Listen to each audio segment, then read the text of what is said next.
once again, back once again, back once again, back once again, back once again with a beat. Let the bass kick. I'm Scott. This is the Wisdom in All Things podcast. It's really an audio version of what I post maybe a couple times a month.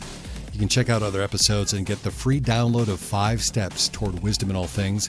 You can get that at wisdominallthings.com. In this episode, what does spiritual growth look like? And I ask because growth is not optional.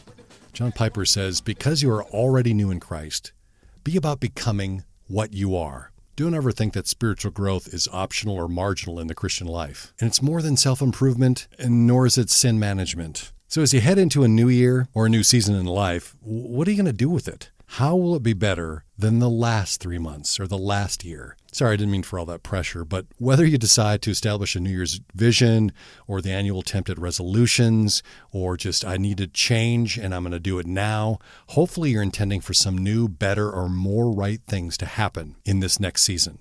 Self-improvement gets such attention during this time of the year as we set goals, those kinds of things. It might be too easy to hear spiritual growth and think self-improvement.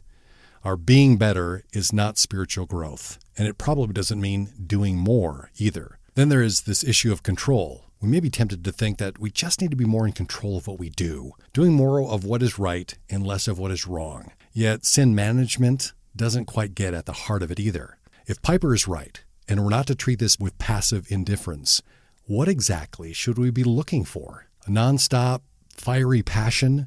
Superior recall of obscure verses from the Old Testament? What does that mean?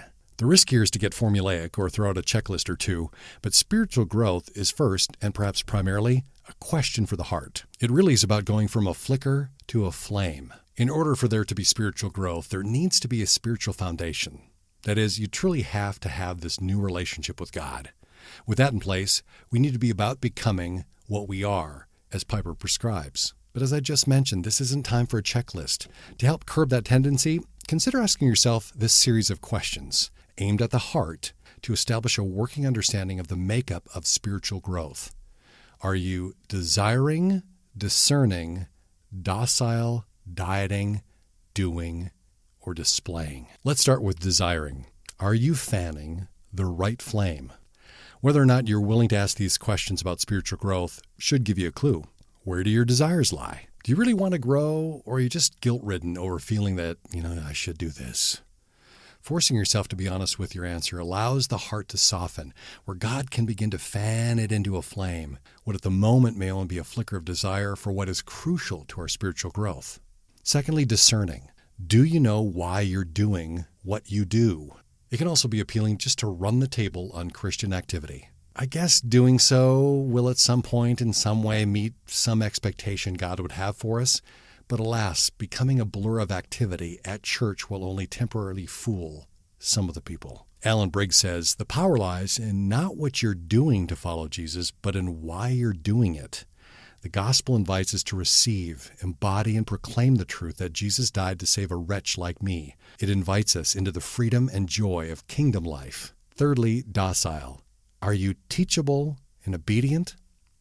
By docile, I don't mean domesticated, but that you're submissive in a way that promotes learning and receptivity to instruction. As Alan Briggs succinctly points out, disciples learn the desires of Jesus and obey. Piper adds, the pathway to maturity is not first becoming an intelligent person, but becoming an obedient person. And artist Chris Tomlin, from his song I Will Follow You, says, where you go, I'll go. Where you stay, I'll stay.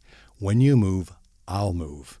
I will follow you. Fourth, dieting. What are you consuming? Is there a maturity and discipline about what you allow into your life? Is real prayer a priority? What is bookmarked in your browser? How many apps do you have to view your favorite show versus apps to read the Bible or devotionals? Hebrews 5:14 says, solid food is for the mature, for those who have their powers of discernment trained by constant practice to distinguish good from evil. We have to watch what we're consuming. Next, doing. Are you actively participating in what God is doing? God doesn't really call us to be innovators. We shouldn't view spiritual growth as a challenge to come up with a new thing. He has a plan that He desires us to be a part of. The groundwork has been laid. The mission is clear. Now, report for duty. Alan Briggs again says, in the roughly 50 commands Christ gives throughout His ministry, He never asks us to start new things. The disciples weren't entrepreneurs. They were servants. There's no need to try and start a movement. Just join one. And lastly, displaying. Are you known by your love? If a poll were taken and people were asked to describe what you are known for, how do you think they would answer? And if they mentioned love, love of what? John 13:35 says, "By this everyone will know that you are my disciples, if you love one another."